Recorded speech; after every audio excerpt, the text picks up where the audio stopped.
नमस्कार दर्शकों, सनातन राही चैनल के गरुड़ पुराण अध्याय 24 में आप सबका स्वागत है। आपने हमारी पिछली प्रस्तुतियों में प्रेत बाधा से जुड़ी संपूर्ण जानकारियां देखी, सुनी और समझी। आपको पता ही होगा कि इस कलिकाल में अधिकतर लोग प्रेत योनि में ही जाते हैं। यमलोक में उनके अच्छे बुरे कर्मों की गणना होती है और उसी के अनुसार उन्हें प्रेत योनि में भेजा जाता है और उनकी समय अवधि भी निर्धारित होती है। परंतु क्या आप जानते हैं कि समय से पूर्व हम कैसे इनसे छुटकारा पा सकते हैं और किस प्रकार इनकी मुक्ति संभव है? यह सब आप इस प्रस्तुति में जानेंगे। कृपया वीडियो को अंत तक देखें व चैनल को सब्सक्राइब अवश्य करें। अधिक समय न लेते हुए प्रस्तुति आरंभ करते हैं।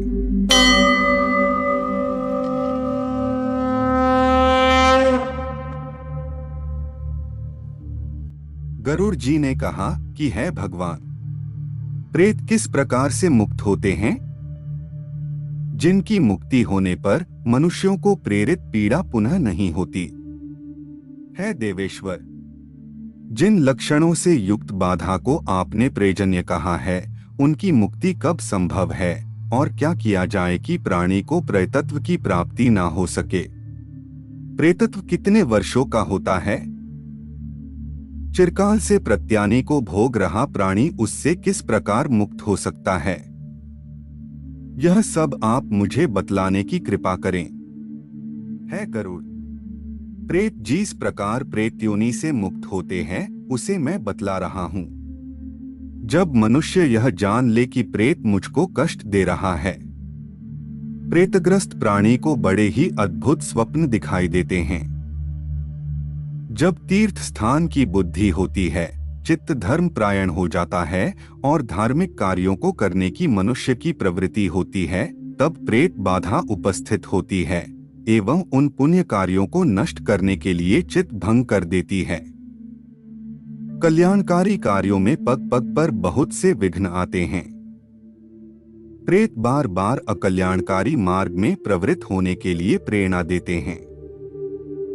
शुभ कर्मों में विघ्न और क्रूरता, यह सब प्रेत के द्वारा किया जाता है।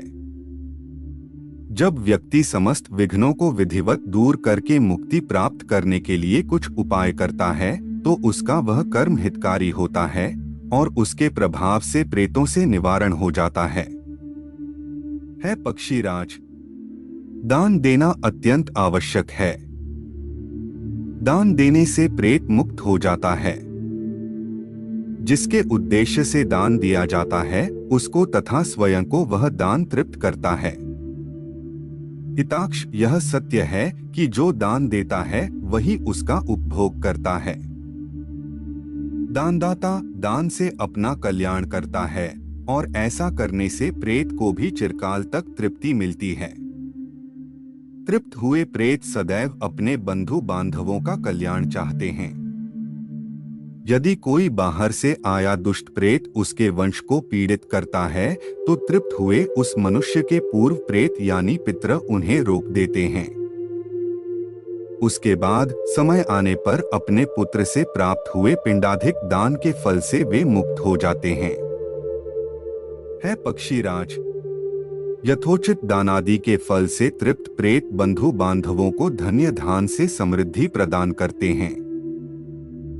जो व्यक्ति स्वप्न में प्रेत दर्शन करता है और पीड़ा आदि को देखकर भी श्राद्ध आदि द्वारा उनकी मुक्ति का उपाय नहीं करता, वह प्रेतों के द्वारा दिए गए श्राप से संलिप्त होता है।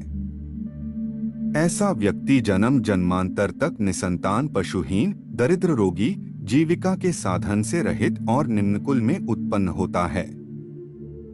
गरुड़ जी ने कहा कि हे देवेश्वर, यदि किसी प्रेत का नाम और गोत्र न ज्ञात हो सके, उसके विषय में विश्वास न हो रहा हो, कुछ ज्योतिषी पीड़ा को प्रेत जन कहते हो, कभी भी मनुष्य को प्रेत स्वप्न में ना दिखाई दे, उसकी कोई पहचान ना होती हो, तो उस समय मनुष्य को क्या करना चाहिए?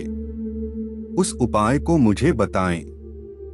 पक्षीराज, पृथ्वी के देवता ब्राह्मणों को कहा गया है। वह जो कुछ भी कहते हैं उस वचन को हृदय से सत्य समझकर भक्ति भाव पूर्वक पितृभक्ति निष्ठ हो पुरस्चरण पूर्वक नारायण बलि करके जप होम तथा दान से देह शोधन करना चाहिए। उससे समस्त विघ्न नष्ट हो जाते हैं।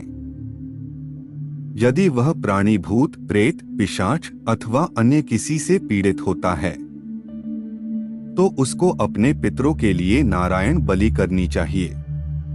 ऐसा कर वह सभी प्रकार की पीड़ाओं से मुक्त हो जाता है। यह मेरा सत्य वचन है। अतः सभी प्रयत्नों से पितृभक्त प्रायण होना चाहिए। 9वें या 10वें वर्ष अपने पितरों के 10,000 गायत्री मंत्रों का जप करके दशांश होम करना चाहिए। नारायण बलि करके वृषोत्स आदि क्रियाएं करनी चाहिए।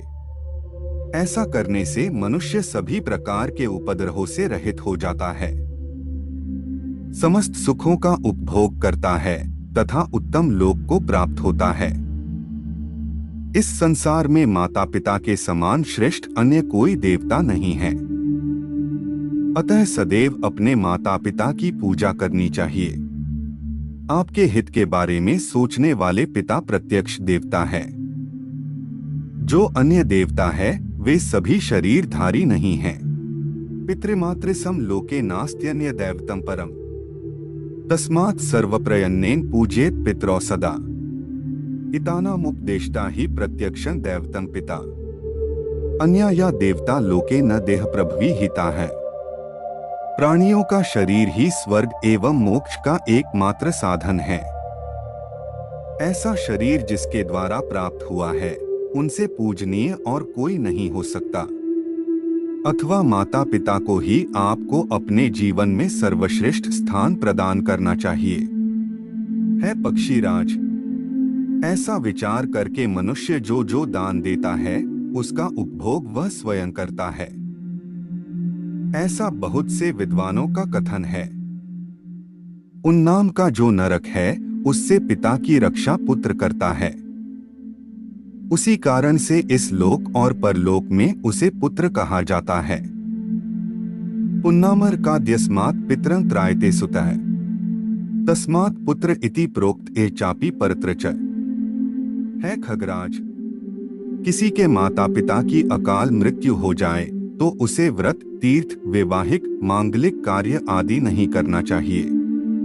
हम आशा करते हैं कि आपको हमारी यह प्रस्तुति पसंद आई होगी और आपको अपने प्रश्नों के उत्तर भली भांति मिल गए होंगे। आज के लिए केवल इतना ही। हम आशा करते हैं कि हमारी आज की प्रस्तुति आपको पसंद आई होगी। अपने विचार हम सभी के समक्ष अभिव्यक्त करने के लिए कमेंट करें, वीडियो को शेयर करें, वह चैनल को सब्सक्राइब करें। जल्द ही मुलाकात होगी ऐसी ही एक और ज्ञानवर्धक वीडियो के साथ। तब तक के लिए जय श्री कृष्णा।